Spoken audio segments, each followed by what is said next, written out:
next.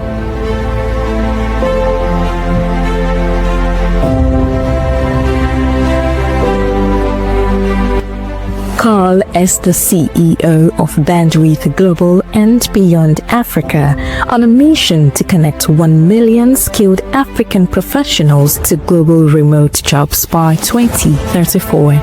Through strategic partnerships like Generation, he's unlocking life-changing opportunities for young talents. Carl brings Formula One level focus and drive to everything he does. So good morning, everyone. Again, it's a real honor to be here with you today at the Talembo Workfront Summit. And again, I want to start by saying a big thank you to the Talembo team for creating a space where the future of work isn't just being discussed, but being reimagined. We're at the edge of a global inflection point.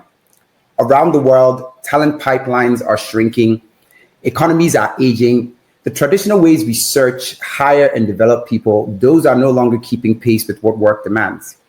And yet, there's one place where the workforce is not contracting, but expanding. A place with the energy, the ambition, and the skill to meet the world's growing demand for skilled talent. And that place, Africa. Today, I'm here to talk about why the world's attention is finally turning to Africa for its human capital, why the continent's biggest advantage, its youth, remains still very largely untapped, and how we must rethink hiring to unlock that potential, not just for Africa's benefit, but for the world's. And I also show you how Bandwidth Global is responding, not by tweaking hiring at the margins, but by rebuilding those pipelines altogether. Let's be honest here, how we hire is evolving, not just in pace, but in purpose. Hiring used to be about filling gaps. You had a role, you ran a search, you filtered resumes. The mindset here was, let's find somebody who fits what we're doing and let's find them fast. But now we find that job descriptions expire in 18 months. And they don't just ask what you can do. They're asking, are you able to collaborate with others across time zones? Can you implement ideas and not just brainstorm them? Can you adapt? Can you solve? Can you communicate, not in theory, but in perpetual motion? So it's clear we need to rethink what talent is, and most importantly, how we prepare talent, especially if Africa's resources, the human resources, are going to be able to compete on a global scale. So let's get straight through it, right? To the heart of it all, Africa, not just as a continent, but as a workforce. According to the United Nations Population Fund, approximately 60% of Africa's population is under 25. And this proportion is expected to rise in the upcoming decades. Here's another statistic for you. By 2075, 1/3 of the world's population and of working age will be African. It's the only region where the workforce will continuously grow in the coming decades. So by 2075, in essence, 1 in 3 people on Earth of working age will be African. That's a very staggering statistic. Meanwhile, across the pond in the West, it's aging, populations are shrinking. The baby boomers that built economies and businesses, they're retiring and they're not coming back. So what's happening? The global market is finally turning to Africa, but this time not for its oil, not for its minerals, but for its human capital. And still, despite all that potential, Africa's human capital remains the most underutilized in the world. So we need to ask ourselves why. And it's because we've allowed a system to emerge where young people are unemployable, not just unemployed. And that's a distinction we have to understand. I want to talk about unemployability. And let's be very clear here. The problem is not intelligence, it's translation, right? We have millions of capable, driven young people who've gone through school, earned degrees. They've done everything that's been asked of them. But when they enter the workplace, they find it very difficult to contribute effectively. And we have seen this at Bandwidth Global, where we have vetted and we have hired capable individuals. We've put them through in-house training programs and placed them with clients. All that only to find out that that brilliance that was present on their resumes and during their training at BG or Bandwidth Global, it didn't quite translate. So we asked ourselves why.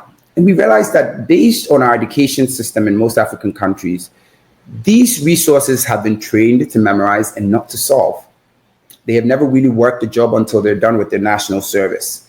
And you compare that to the West, teenagers start working part-time jobs at about 16 years of age, right? So yeah, they're folding sweaters, they're flipping burgers. It's not the most glamorous, but it still builds something very, very important, which is professional instinct. They're being taught to meet KPIs, work in teams, and also to be accountable to results. That early exposure, it compounds. And when they journey on into liberal arts colleges, one of which I attended myself and can attest to, the style of teaching no longer focuses on your ability to memorize. It focuses on your ability to contribute with a group, to contribute to projects, and very common are open textbook exams, right? They allow you to bring your textbook to class, but without the ability to apply the knowledge in those textbooks, you ultimately render those textbooks useless. All this contributes to a job-ready individual. Now imagine trying to replicate that readiness without ever having that opportunity to cultivate it. That's the gap. And sure, governments and policymakers, yes, they have a very key role to play in bridging that gap, but part of that responsibility falls squarely on the shoulders of us founders, builders, and ecosystem leaders to close it. Now, why am I saying all this in such belabored points? Because that gap is translating into low return on investment when it comes to our in-house programs, our training programs. And companies are starting to take notice of this. So you look at Tech Cabal, you look at all these articles, and the approach is just to poach talent. They're in essence buying ready-made talent. And we had a similar story when we started out at Bandwidth. A potential solution, sure, would be to launch an in-house short-term training program, hire the talent, spend a few weeks or months getting them up to speed, problem solved, right?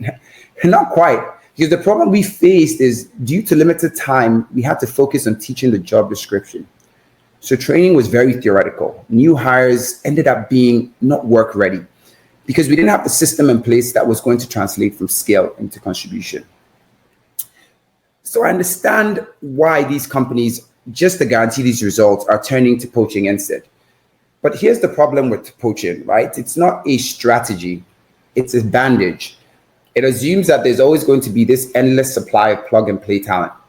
And it's a model that essentially actively overlooks Africa's current advantage, which we have in untapped potential.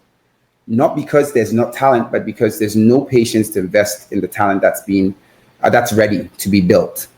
And I think I'm going to speak more directly here to resources, right? Most founders or hiring managers are looking for one of three things in a hire. Can you drive revenue? Are you able to solve problems? Can you build relationships that matter? Relationships that company can leverage over time to move the needle and create impact. That's it. If you can do one of these three things, you've got a job. But unfortunately, degrees don't guarantee you that. Certificates don't either. You will have to be intentional about investing in yourself to get better at these things. And this might take the shape of subscribing to platforms that focus on long-term employability training, or simply managing your initial earning expectations and allowing for the right company to include your level of talent in their hiring strategy. Because if you study project management and you earn a degree, without the ability to implement the knowledge from that degree, your contribution still will be limited. And to those in hiring positions, we need to adjust our hiring strategies to allow us to bring in talent with potential and teach them over time to apply knowledge, to adapt, and to contribute, so that in the future they can add value in those categories that I mentioned earlier. It's very similar to the draft day system in sports, right? Like in the NFL and the NBA, for those that are familiar. Most teams are hoping to get first round picks that can make a difference right away. But they also have the strategy in place that allows them to find talent with potential somewhere in the 5th or the 6th round to introduce that potential to their team culture and to groom them. And if it all goes well, they might go on to win you 6 championships like Tom Brady did in New England, right? So that hiring process should create alignment between where training is happening and where those jobs actually exist. They get to make mistakes with limited pressure. They get to learn company culture, and they prepare to become champions. So at Bandwidth Global, we're doing something a little different, right? We're taking a different approach. 1 million hires by 2034, that's our mission. But we're not doing this by connecting resources to job opportunities and hoping they excel. We're doing something deeper.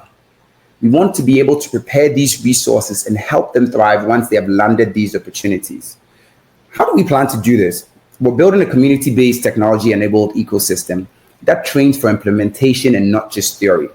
So once the resource is onboarded on the Bandwidth Global platform, They immediately have access to training modules from our education partners. These modules have real-life scenarios, allow them to implement role-playing and testing, and encourages those resources to make mistakes and learn from them. We also want to start them early, so we're offering internships as early as junior secondary school. A good example would be a 16-year-old who's good at writing copy or doing something else, collaborating with the team in Canada, building a startup. They can do so as an unpaid intern, for example. So even though all they're doing is writing copy, they're going to be required to show up to meetings, explain their thought process, utilize that skill, and be held accountable to actual deliverables. So this will end up training for accountability, communication, and performance. Right? We also want to build a platform to support people, not just to get hired, but to thrive. So we're expanding our mentorship program. This will allow for resources to have conversations with more experienced people in fields similar to theirs. And we are all very aware of the value that mentorship brings. You're probably wondering, Carl, so what's the point of all this? Right? If hiring could be given a facelift, I argue that it wouldn't be faster or even better. I argue that it will be about investing in value creation, wherever that value exists. It will recognize that Africa isn't just behind, it's underinvested in. And the future of hiring isn't about just filling roles, but it's about building people who can actually create value. So if you're a founder, a hiring manager, a builder of teams or ecosystems, here's the message to you. Africa's talent isn't a risk to manage, it's a resource to invest in. And not someday, not when the systems are perfect, but right now. Especially if we want to capitalize on the global talent crisis, we can't keep looking in the same places, using the same filters, expecting different outcomes. We have to stop asking, why aren't they ready, and start taking action.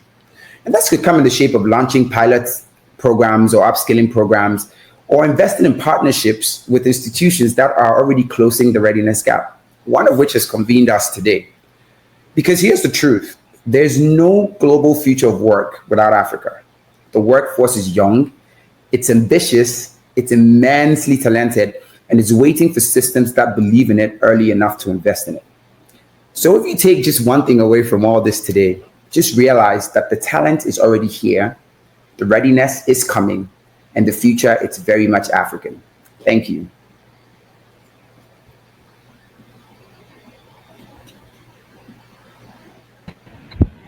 Thank you very much, Carl. I must say that that was so valuable. Please confirm you can hear me. I can hear you, yes. Okay, brilliant. Thank you so much. I think one of the things that stood out for me is you said the problem is not intelligence, it's translation. So I'm. Uh, it's a lot to take in, right? Because you talked about the fact that here in Africa we are taught to cram things, but over there in the West, they make things practical from a very young age. So we have a number of people listening on this call now who have gone through that painful experience of cramming things. So if there's any tip you would give them to be able to change the trajectory of their career journey. So now I'm talking for the ambitious professionals. We'll move to the companies and all. So what would the tips for an ambitious professional tuning here who probably went through the university cramming Fortran, cramming different weird things, and now nobody wants to hire him or could you just give like some actionable tips that they could Yeah, take? sure. You know, the good thing about cramming is it's taught you a couple of things, right? You have to deliver results right away, and you found a strategy to do so. Yeah, you didn't have to think up the strategy out of nowhere, and it's been used in the past and it's been successful. But it says to you, if you're a resource, you are actionable, you're able to take limited time and guarantee some level of results. I don't think it's the worst thing in the world, but it's about using that to your advantage, not your disadvantage. Now, what do I mean by that? When you enter a workplace, understand that cramming will only take you so far. Because if you remember in my speech, I mentioned that job descriptions are changing. Companies who are having to compete, especially on a global scale, are having to pivot pretty frequently. So if you end up repeating that skill of, I want to learn what I'm supposed to do just so I can do it and get by, then you can see how you're always playing catch up. Take that skill as a good cornerstone. Go in there as a blank canvas, saying to yourself, I am going to learn to contribute value. Understand what value means for that company that you're joining. And I guarantee you it's not the ability to cram. That isn't the value. Leave that at home. So go in there and start asking yourself, how do I add value? Give yourself time. Every company expects a hire to have a learning curve. So that's already built into our hiring. But allow for yourself to be actually good at learning how to bring value. Don't think, how do I show up, get my work done, close my computer and go home? If you need to speak to somebody who's been there before you, if you need to speak to your hiring manager and understand fully what that value looks like, give yourself the time to get better at what you're learning, but you have to be very accountable to it. You have to be intentional. And I think that is going to end up translating into some good results for you. Okay. That's the word, be intentional. Okay, intentional. Thank you so much. So now I have another question. Yeah. So this is, imagine you were speaking to recruiters, because now we understand the landscape in Africa, the fact that we are still on a journey to getting education right and preparing the young ones right. So how do you think that recruiters or HR leaders can be more understanding and have a balanced approach to hiring? Because one of the things we typically see on social media, you see, let's say someone trying to hire, after going through 200 resumes, they go out there to just laugh and mock hiring. So now we're not saying just hire people who are not we're not saying hire people who are incompetent, but even in your verge to hire people who are competent, understanding the landscape that exists in Africa, what are the actionable steps that they can take to balance their approach? That's a great question, right? And I think the word that comes to mind here for me is sustainable or sustainability, right? So even though you're looking for readiness to some extent, you have to ask yourself, if we had a pool of talent, some that were, let's call them the A class, they were great. We had a good section in the B class and a good section in the C class. If you kept just looking for the A class and everybody kept getting very good at looking for that A class, right? Logic just says that A class kind of runs out. So we leave the B class and the C class with no strategy in mind for them. It's not a sustainable one. So like I was saying when I was presenting, the idea is some of this is going to be costly for you as a hiring manager. Some of it is going to take time for results to show, but there's no real policy or strategy that has brought long-lasting results that happen overnight. Same with the company that you're building, right? Look at it from like a networking perspective.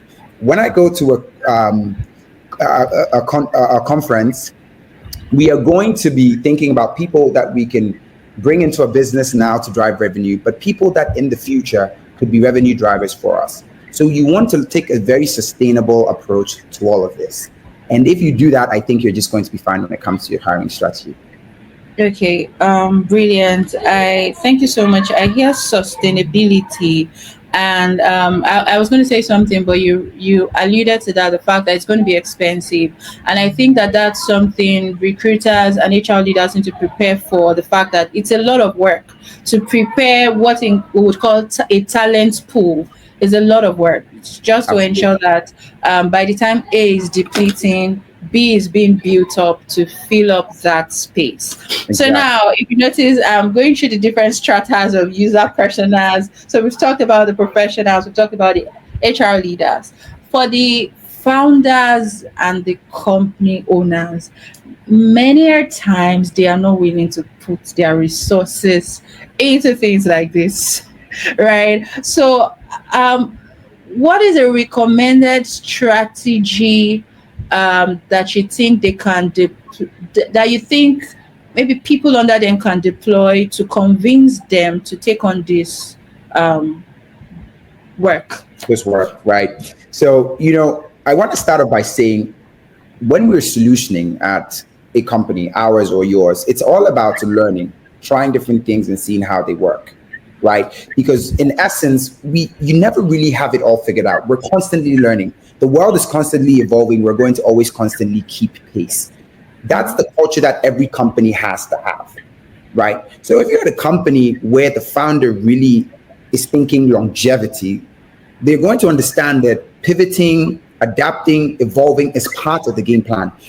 And yeah, it might not be the easiest conversation to have, but it's a conversation that inevitably will be had at some point. Else, we look down the pipeline and all the talent that's useful now is exhausted. Then what at our company, right? So I think you want to take that approach when it comes to speaking to whoever is in charge of making that financial decision.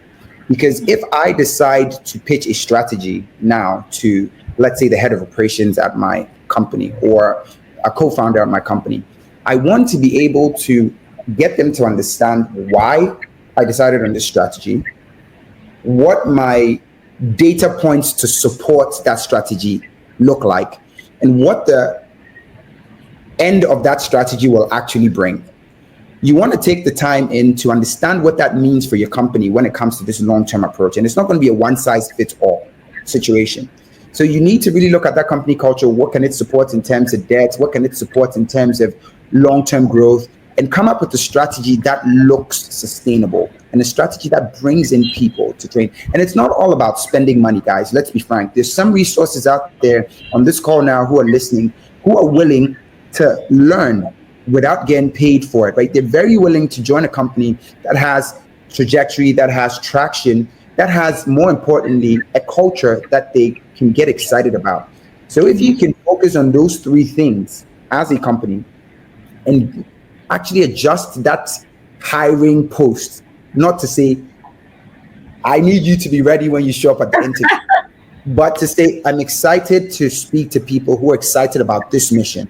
Because there's this theory that even if you don't know what the destination the bus is going, and you bring the right people onto the bus, over time, you guys are going to end up somewhere great.